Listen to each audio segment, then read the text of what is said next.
where it says Ley's target, not a lot of net zeros. Sussan Ley has declared she will not pursue a net zero emissions target at any cost as she faces a backbench push to go to the next election with a vow to pull out of the Paris Climate Agreement. The new opposition leader on Tuesday unveiled a shadow cabinet that promoted factional supporters and dumped prominent women who opposed her leadership, hours after signing a new coalition agreement with the Nationals that ended almost a week of internal warfare. Can I just say something?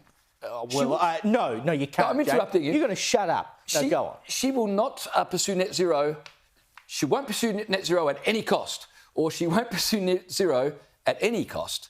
It's a little bit confusing. What she's saying. At first, I got excited when I read it. No. Well, what she was saying today essentially was that she agrees with the idea that we need to combat climate change, etc., but we can't do it at any cost, right? We do actually need to take account of what it means to the people. So she is kind of opening the door to potentially getting rid of net zero, but that's a decision that the party room will have to make, and obviously they will do in conjunction with the Nationals. But the shadow cabinet and shadow ministry that she unveiled today, a few curious decisions in there, I think.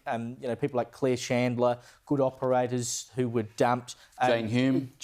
Well, you can kind of understand why Jane Hume got the punt after she came up with the working from home policy that was so destructive during the campaign. Or was it the backflip that was destructive? Well, no. I mean, they backflipped on the basis of the polling, and the polling I don't think was wrong, but it made them look even weaker. That'd be the only polling that was right. They went out with a piece of policy that wasn't popular, and then they looked even weaker by walking back. But Jane Hume's also one of their best media performers, so that's the other challenge that I think they're going to face. They've lost some good media performance. Jane Hume, Jacinta Price as well. And there's less women in their shadow cabinet now than there were. So all this talk about we're going to connect with women, what happened to that? And she's got rid of, as you said, Jacinta Nampijinpa Price is out. Well, Giselle... She's in the outer, but she's not in the shadow ministry. I mean, Giselle Kaptarian hasn't even won the seat of Bradfield yet, and she's in the outer shadow ministry. So it is interesting. I mean, this is definitely a shadow ministry about rewarding one's friends